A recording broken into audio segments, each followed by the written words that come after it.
लिंग पुराण में 7 गलतियां बताई है कंगाल होने की। ये गलती अगर आपने भी करी है तो जिंदगी में कितना भी पुण्य करोगे उसका फल नहीं है। आज की कथा को लिखकर रखना, शायद तुम्हारी जिंदगी संवर जाए। लिंग पुराण में 7 गलतियां बताई है व्यक्ति को बर्बाद होने की। पहली गलती है, उसमें से अगर आप स्वीकार कर रहे हैं ये गलती तो समझ लो कि गलती आपने करी है। गंगा जल तो बुलवाया टैंकर भरकर, 21,000 बेलपत्र भी समर्पित कर रहे हो। आप मंदिर के अंदर बैठ गए, दर्शन करने वाला आता रहा, किसी को अंदर प्रवेश नहीं दिया। आप गंगा जल चढ़ाते रहे, आप बेलपत्र चढ़ाते रहे, आप स्वयं पूजन करते रहे, और दूसरा व्यक्ति ना जाने किस भाव से, किस रूप में आकर भगवान की सेवा करना चाहता था। पंडित जी ने आपके चक्कर में उसको जल नहीं चढ़ाने दिया, पंडित जी ने आपके चक्कर में उसको बेलपत्र नहीं चढ़ाने दिया। पहली गलती यह हो गई कि भगवान के भक्त को भगवान से दूर कर दिया गया। अब उठा लो श्रीमद् भागवत कथा। 2 देवताओं ने गलती करी थी। एक ब्रह्मा जी ने गलती करी थी कि गाय बछड़ों का हरण कर लिया था। 1 वर्ष होने में 1 दिन था तब ब्रह्मा जी ने गाय बछड़े वापस दिए थे। दूसरी गलती इंद्र ने करी थी, जल वृष्टि करी तब भगवान कृष्ण को गोवर्धन पर्वत उठाना पड़ा। दोनों देवताओं ने गलती करी, पर भगवान कृष्ण ने इंद्र को क्षमा कर दिया पर ब्रह्मा को क्षमा नहीं करा। क्यों नहीं करा? क्योंकि इंद्र को क्षमा इसलिए करा क्योंकि इंद्र ने जब जल वृष्टि करी तो सारे ब्रजवासियों को भगवान के चरणों में लाकर छोड़ दिया। सारे ब्रजवासी गोवर्धन पर्वत के नीचे आकर बैठ गए, भगवान के चरणों में आ गए। और ब्रह्मा ने जो गलती करी वो ऐसी गलती करी कि भगवान से गाय और बछड़ों को दूर कर दिया। जो भगवान से भगत को दूर कर दे उसको शंकर कभी क्षमा नहीं कर सकता। इसलिए बर्बादी का पहला कारण आप भक्त और भगवान में दूरी बना दी। दूसरा कारण, भगवान की जब पूजन कर रहे हो, 21,000 बेलपत्र चढ़ा रहे हो, गंगा का जल चढ़ा रहे हो, चंदन चढ़ा रहे हो, अबीर चढ़ा रहे हो, गुलाल चढ़ा रहे हो, तो तुम्हारे भीतर ये अहंकार, जब तुम पूजन करके उठो तो उठते समय तुम्हारे भीतर अभिमान नहीं होना चाहिए कि मैंने जो अनुष्ठान करा उसके बराबर कोई नहीं कर सकता। तीसरा कारण कहा कि भगवान की सेवा तो आप कर रहे हो, भगवान की चाकरी में तो आप लगे हो, भगवान की आराधना भी कर रहे हो, दिया भी लगा रहे हो, धूप बत्ती भी लगा रहे हो, स्नान भी करा रहे हो, पंचामृत स्नान भी करा रहे हो, सारी पूजन अर्चना सब तुम कर रहे हो। पर हो सकता है इस पूजन अर्चना में आप केवल 3 घंटा पूजन करते हो और बाकी के समय किसी न किसी की जीवात्मा को दुख पहुंचा रहे हो। एक कथा में एक बात कही थी कि भले मंदिर में दिया मत लगाओ, भले मंदिर में जाकर धूप बत्ती मत जलाओ, भले मंदिर में जाकर भोग मत लगाओ, भले मंदिर में जाकर जल मत चढ़ाओ, कुछ मत करो, भले भगवान को नए कपड़े मत पहनाओ, भले तुम्हारी मर्जी पड़े भगवान को भोग मत लगाओ, पर शास्त्र कहता है कुछ मत करो, पर एक काम जरूर करना कि किसी के चेहरे पर प्रसन्नता ला देना तो मंदिर में दिया जलाने के बराबर होगा। किसी के चेहरे पर चमक ला देना, प्रसन्नता ला देना तो अगरबत्ती लगाने के बराबर होगा। किसी गरीबड़े के, किसी दुखी के चेहरे पर अगर तुमने प्रसन्नता ला दी तो वो भगवान को कपड़े पहनाने के बराबर होगा। मालूम पड़े तुम मंदिर में पूरी सब्जी बांटो, मंदिर में भोजन कराओ, मंदिर में सारा पकवान चढ़ाओ, और कोई तुम्हारे कारण अगर दुखी है तो तुम्हें वो सुख का भान नहीं हो सकता। तीसरा कारण है हमारा, वो सुख नहीं मिल सकता। चौथा कारण है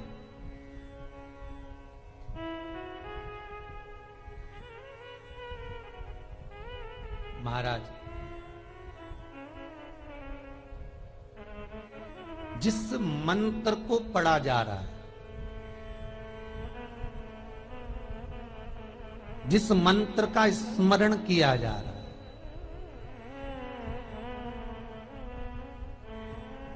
जिस भगवान की माला को हम जप रहे हैं, हम पाठ कर रहे हैं, उसमें त्रुटि। उठा लीजिए दुर्गा सप्तशती। दुर्गा सप्तशती का हिंदी अनुवाद में एक थोड़ा सा दृष्टांत दिया है, आपको मालूम होगा।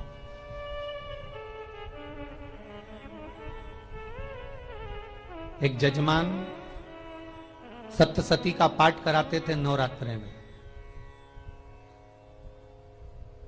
नवरात्रे पूरे होते थे और उनकी पत्नी मर जाती थी। सप्तशती के अंदर लिखा है, बहुत ध्यान से सुनिएगा। दुर्गा सप्तशती का पाठ कराते थे और पत्नी नवरात्रे के बाद 4 महीना 3 महीने के बाद मर जाती थी। बहुत दुखी था सेठ। एक शादी करी, दूसरी करी, तीसरी करी, चौथी करी, चौथी पत्नी भी मर गई। बहुत दुख हुआ। आज वो गुरुजी के पास चले गया, गुरुदेव, गुरुजी, गुरुदेव, गुरुदेव। गुरुजी बोले क्या हो गया? सेठ जी बहुत दिनों के बाद आ रहे हो, क्या बात है गुरुदेव? मेरे को एक बात समझ में नहीं आती कि मैं नवरात्रे में सप्तशती का पाठ कराता हूं, देवी जी का यज्ञ करवाता हूं, माता रानी को चूनर पहनाता हूं, उनको सुंदर बिछुड़ी, पायल, चुनरी सब पहनाता हूं, कन्याओं का भोजन करवाता हूं, भंडारा करवाता हूं, जवारे बोता हूं, अखंड ज्योत लगाता हूं, पर नवरात्रि जैसे ही पूरी होती है उसके 2 महीने 3 महीने बाद मेरी पत्नी क्यों मर जाती है? 4 पत्नियां मेरी मर चुकी हैं, 5वीं मैंने शादी करी है। गुरुदेव आप कृपा करिएगा, कुछ तो बता दीजिए, कुछ करुणा कर दीजिए। गुरुजी बोले जब तू सब कुछ अच्छा कर रहा है, जोत भी जला रहा है, कन्या भोज भी करा रहा है, चुनरी भी चढ़ा रहा है, भंडारा भी कर रहा है, जोत भी लगा रहा है, जवारे भी बो रहा है, माता रानी की सेवा भी कर रहा है, अखंड रात्रि व्रत कर रहा है, सब कुछ तूने करा, यज्ञ भी करा, फिर तेरी पत्नी क्यों मर सकती है? ऐसा हो ही नहीं सकता। नहीं गुरुदेव मेरी 5वीं शादी है गुरुदेव, अब की बार आप कृपा करिए। गुरुजी ने कहा तेरे पंडित जी को अनुष्ठान पर बुला, मैं कमरे में बैठकर सुनूंगा सप्तशती का पाठ, तब मैं ध्यान करूंगा। गुरुजी अंदर के कमरे में जाकर बैठ गए, ब्राह्मण पाठ करना प्रारंभ करा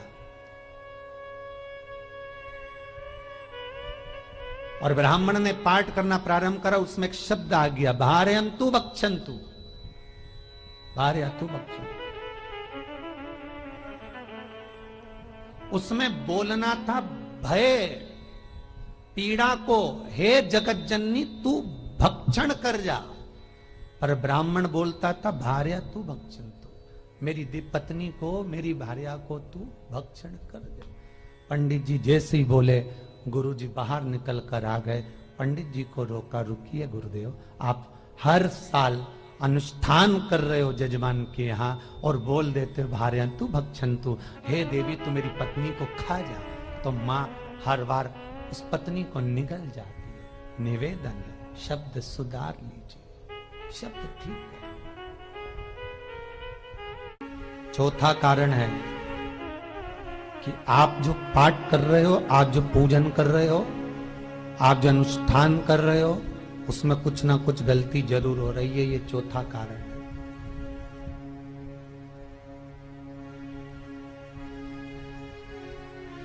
एक बार पूरे घर के लोगों को बिठाओ, अपने घर के लोगों को, मम्मी से पूछना मम्मी तुम कौन कौन सा पाठ करती हो? एक बार मम्मी से पूछना, फिर एक बार पापा से पूछना, पापा आप कौन कौन सा पाठ करते हैं सुबह? फिर बहू से पूछना, भाभी आप कौन कौन सा पाठ करती हो? फिर छोटी दुल्हन से पूछना, छोटी दुल्हन तुम कौन कौन सा पाठ करती हो?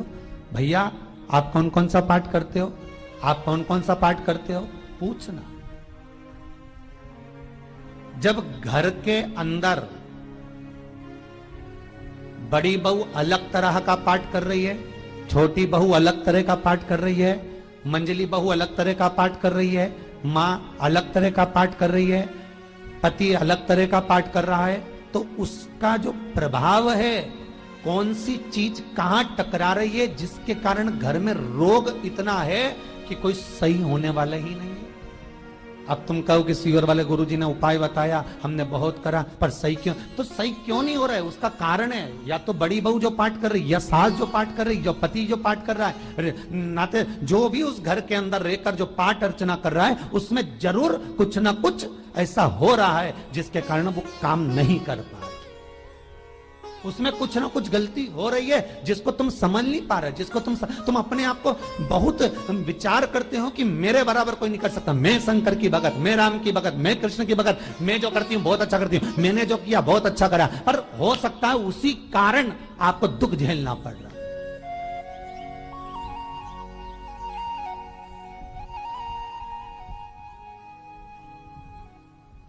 उसी के कारण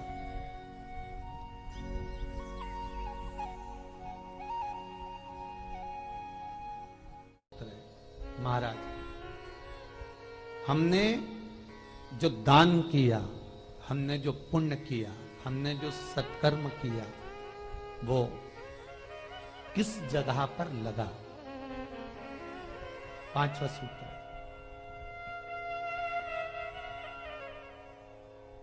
जो आप दान कर रहे हो, जो आप पुण्य कर रहे हो, सत्कर्म कर रहे हो, वो किस जगह पर लगा? ये पांचवा सूत्र। फिर निवेदन करेंगे, गाय, बेटी और लक्ष्मी 50 बार विचार करना, तब किसी को देना। बेटी किसी ऐसे को मत ब्याह देना जो जुआ खेलता हो, मदिरापान करता हो, मांसाहार करता हो, वेश्यावृत्ति करता हो। वो बेटी का सम्मान नहीं करेगा, बेटी रोएगी तो कन्यादान करने वाले को रोना पड़ेगा। दूसरे नंबर पर गौ माता, गाय ऐसे ब्राह्मण को दान मत देना कि ब्राह्मण के घर में खुद रहने की जगह नहीं और गाय को ले जाकर तुमने दे दिया और उस ब्राह्मण ने जब तक दूध दिया बांध कर रखा, एक तगाड़ी बाल्टी साड़ी के चक्कर में ले लिया, सोने के सींग के चक्कर में ले लिया और बाद में वही गाय कसाई के हाथ में बिक गई और कसाई ने काटा तो बद्दुआ तुमको लगी। बेटी, गाय और लक्ष्मी, पैसा भी किसी ऐसे भिखारी के कटोरे में मत दान देना कि जिसने ले जाकर मदिरा पान में लगा दिया, जुए में लगा दिया, वैश्यावृत्ति में लगा दिया। अगर जिस भिखारी के कटोरे में पैसा दिया उसने शाम को ले जाकर मदिरा पान में, जुए में लगा दिया, तो लक्ष्मी रोती है कि तूने मुझे गलत जगह पर दिया है, इसलिए अब तुझे रोना पड़ेगा। तब व्यक्ति को रोना पड़ता है, फिर व्यक्ति रोता है। गाय, बेटी और लक्ष्मी 50 बार विचार करो, क्या सही जगह पर दे रहे हो? और अच्छी जगह पर दोगे तो संपदा भी बढ़ती है, सुख आता है। अगर बेटी सुखी रहेगी तो मायके के लोग सुखी रहेंगे, गौ माता सुखी रहेगी तो संसार सुखी रहेगा। और आपने जो धन दिया, आपने जो पैसा दिया किसी भिखारी के कटोरे में, अगर उसने गलत जगह पर लगाया तो रोना तुमको पड़ेगा।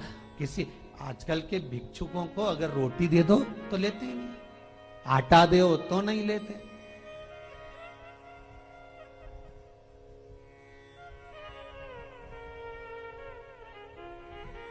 पहले के समय में जो भिक्षुक आते थे ना, तो रोटी बनी हुई मांगते थे।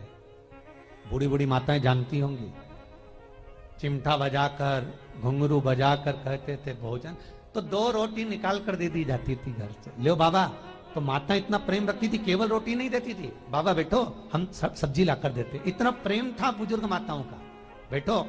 और आज के जमाने में अगर रोटी दे दो तो फेंक दे नली में ले जाके, पैसा चाहिए। क्यों? शाम को पीने के लिए चाहिए ना, मदिरा पान के लिए, मांसाहार के लिए, जुए के लिए, वैश्यावृत्ति के लिए धन चाहिए।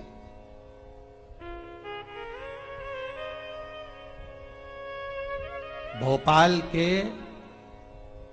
और इंदौर के, इंदौर का राजवाड़ा चौराया और भोपाल का लाल घाटी चौराया, इन दोनों चौराहे पर इतने से बच्चे लोग भीख मांगते हैं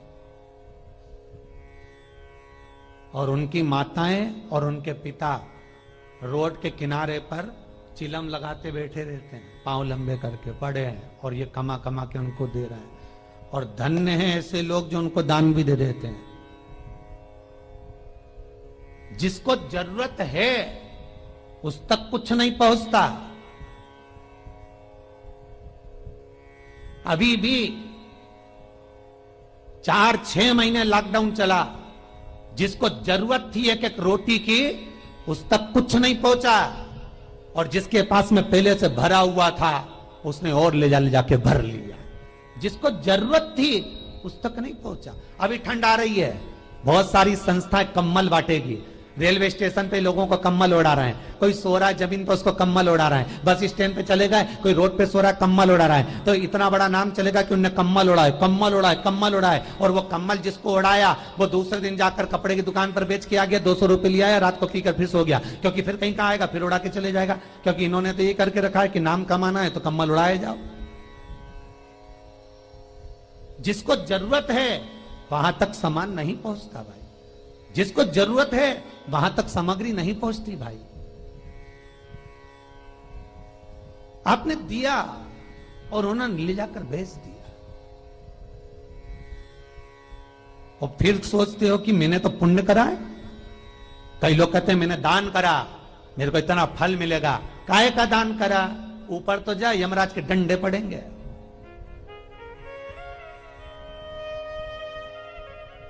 रेल में, ट्रेन में आप बैठ जाओ, रिजर्वेशन कोच में छोटे छोटे लड़के आते हैं, अपना कपड़ा उतारते हैं।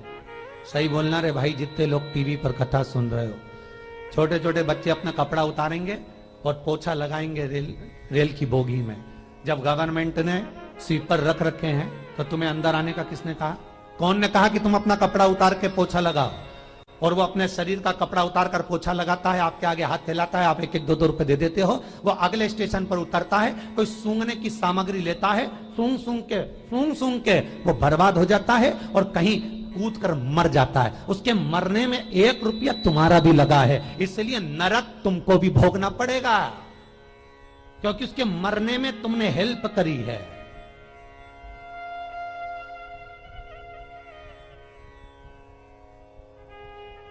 तुमने तो रुपया दिया था भोजन करने के लिए, उसने कोई सूंघने की सामग्री ले ली और सूंघ सूंघ के नशे में मर गया। उसके मरने में 2 रुपए तुम्हारे हैं, 1 रुपए तुम्हारा है, तो भोगना तो तुमको भी पड़ेगा ना।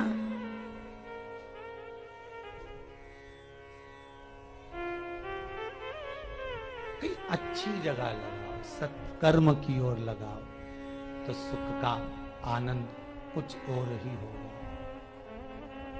सुख का आनंद कुछ और ही प्राप्त होगा। हमारा धर्म, हमारा पुण्य, हमारा सत्कर्म। 5वां कारण अपनी पुस्तिका में लिखकर रखना, तुम्हारे दुख का 5वां कारण क्या है? क्यों तुम करोड़पति से रोड़पति बन गए? तुम्हारे यहां पर 4-4, 5-5 गाड़ी थी, खूब वैभव था, खूब धन था, फैक्ट्रियां चल रही थी, सत्ताएं चल रही थी।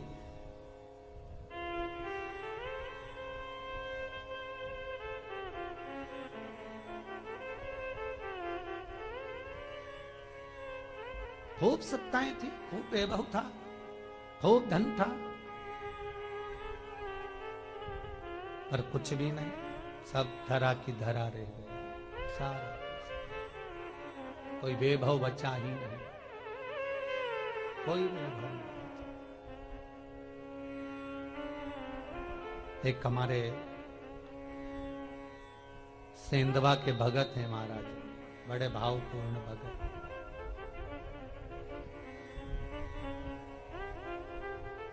वो कहे गुरुजी हम बड़े दुखी हैं, बड़े कष्ट में।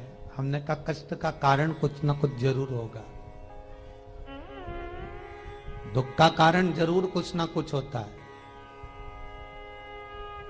कहने लगे गुरुजी हमारी तो जीनिंग चलती थी, खूब फैक्ट्रियां चलती थी, इतना जीनिंग फैक्ट्रियां थी, इतना चलता था।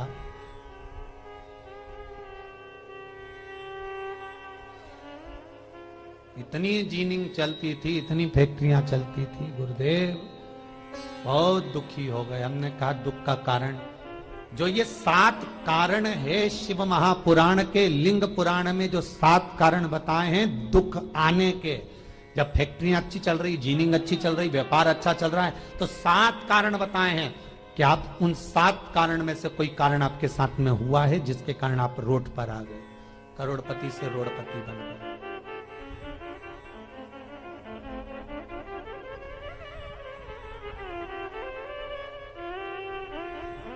कभी कभी नगर में, गांव में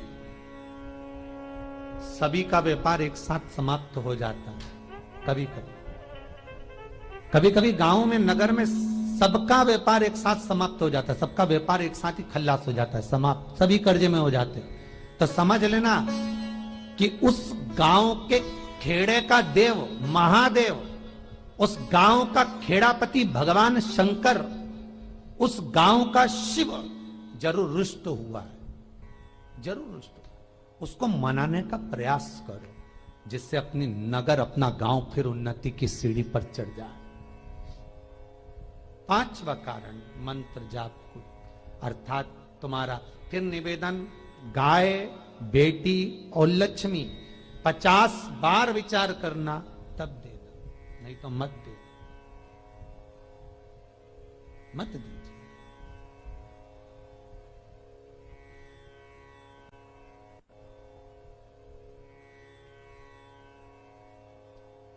और महाराज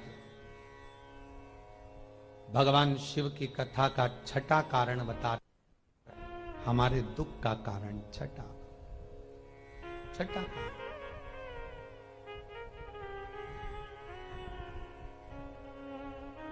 आदर सम्मान में कमी। घर के जो बड़े हैं, घर के जो बुजुर्ग हैं, घर के जो आदरणीय हैं, उनका सम्मान नहीं कर पाए। सुंदर कहा, जिस घर में माँ बाप की इज्जत नहीं होती, उस घर में देखना कभी बरकत नहीं होती।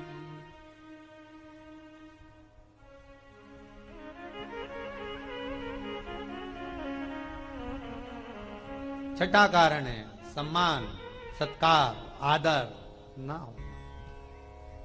जब धन। सातवां कारण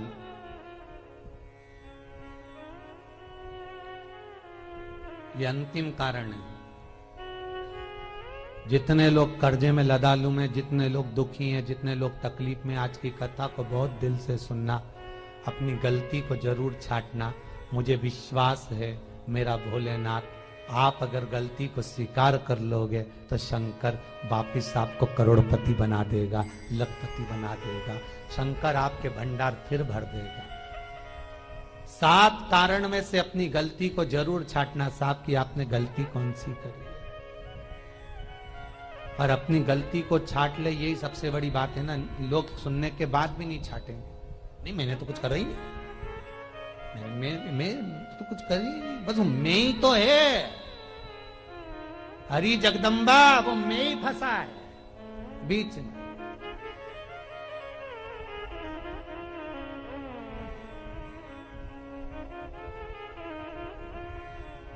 सातवां कारण महाराज, किसी का बेकार धन हमारे घर में आ जाना। एक कथा बहुत सुंदर है। एक गांव में एक व्यक्ति रहता था, खूब अच्छी कमाई करता था। पत्नी ने कहा तुम्हारे पास कमाई अच्छी हो रही है तो ये पैसा तो कोई चुरा के ले गया तो पति बोला क्या करना चाहिए, तो एक काम करता हूं, बाजार से कोड़ियां खरीद लेता हूं। कोड़ियां जानते हो, वो ऐसे बच्चे लोग खेलते हैं, कोड़ी खरीद लाता हूं। अब गांव का व्यक्ति रोज कोड़ियां खरीद के लाए, उनके यहाँ बोरे पे बोरे भरा गए, बारदान पर बारदान भरा गए, पूरा कमरा कोड़ियों से भरा गया। एक दिन राजा बीमार पड़ गया। राजा बीमार पड़ा तो राजा को वेदों ने, डॉक्टरों ने कह दिया इसका एक ही इलाज है, कोड़ियां लाई जाए, कोड़ियों को जलाकर राख बनाई जाए, वो राख राजा के शरीर पर मली जाए। राजा के शरीर पर जब राख को मलेंगे तो राजा ठीक हो जाएगा। राजा ने अपने दूतों से कहा जाओ नगर में कोड़ियां देखो। राजभवन में देखा तो कोड़ी नहीं थी, बाजार में देखा तो कोड़ी नहीं थी, सारा मार्केट घूम लिया, चारों तरफ के राज्य देख लिया, कोड़ी नहीं मिली। राजा ने दूतों से पूछा बात क्या है। दूतों ने बाजार वालों से पूछा भैया कोड़ियां क्यों नहीं है। तो बाजार के व्यापारी बोले महाराज सवेरे सवेरे एक गांव का व्यक्ति आता है, सारी कोड़ियां खरीद कर ले जाता। सारी कोड़ियां, हाँ उसका पता दो। दुकान वालों ने पता दिया, वो वहां पहुंच गया, उसको डराया राजा के दूतों ने, तेरे पास कोड़ियां हैं? हाँ, पर मैंने अपने पैसे से खरीदी है, फ्री की नहीं है, खूब खर्चा कर कर मैंने कोड़ियां जोड़ी हैं। राजा बीमार पड़ा है, कोड़ियां ला के दे। उसने मना करा, दूतों ने डराया, ठीक है लो। उन्होंने बारदान खोल लिया, झोला खोल लिया, बैग खोल लिया। राजा के दूतों ने बैग खोला, वो गांव का व्यक्ति एक थाली में कोड़ियां लाता, उस पर हाथ फेरता और झोले में डालता जाता, फिर भर कर लाता, फिर हाथ फेरता, फिर झोले में डालता। राजा के दूतों ने कहा, एक बार में पूरा बारदान उठाकर क्यों नहीं दे देता, ये बार बार हाथ क्यों फेर रहा है? वो गांव का व्यक्ति बोला, महाराज मैं कोड़ियों को थाली में भरकर हाथ इसलिए फेर रहा हूं, इन कोड़ियों में से मैं वो एक कोड़ी ढूंढ रहा हूं कि ऐसी कौन सी कोड़ी मेरी इन कोड़ियों में आकर मिल गई जो मेरी इतनी सारी कोड़ियों को लेकर जा रही है। बस वो चरित्र याद करना कि एक कोड़ी हमारे घर में कोई ऐसी आ जाती है जो सारी रखी हुई कोड़ी को लेकर चली जाती है। और जिंदगी में घर में धर्म की, पुण्य की, सत्कर्म की एक कोड़ी ऐसी आ जाती है जो शिव महापुराण की कथा करवा देती है। वो कोड़ी को ढूंढना कि वो कोड़ी कौन सी है। जो अच्छा काम करवा रही है अच्छी कोड़ी आई होगी, सत्कर्म करवा रही है अच्छी कोड़ी आई होगी, और मालूम पड़े एक कोड़ी ऐसी आ गई जो डॉक्टरों में भरवा रही है, सारा की सारा धन मेडिकलों में लगवा रही है, पुलिस में लगवा रही है, कहीं गलत जगह पर लगवा रही है, कहीं एक्सीडेंट में लगवा रही है। जो कोड़ी गलत जगह पर धन को लेकर जा रही है, समझ लेना कि वो कोड़ी बेकार आ गई जो सारा का सारा बर्बाद करने में लगी हुई है। उस कोड़ी को पहचानो कि वो कोड़ी कौन सी है। 7वां कारण शिव महापुराण का, लिंग पुराण का लिख कर रखना कि एक कोड़ी ढूंढना कि वो कोड़ी कौन सी घर में आ गई जो हमें बर्बाद कर कर चली गई है। तो कोड़ी को ढूंढिए, वो रुपये को ढूंढिए, वो 1 रुपया कौन सा आ गया, वो धन कौन सा आ गया जो हमें बर्बाद कर गया, कैसा आया।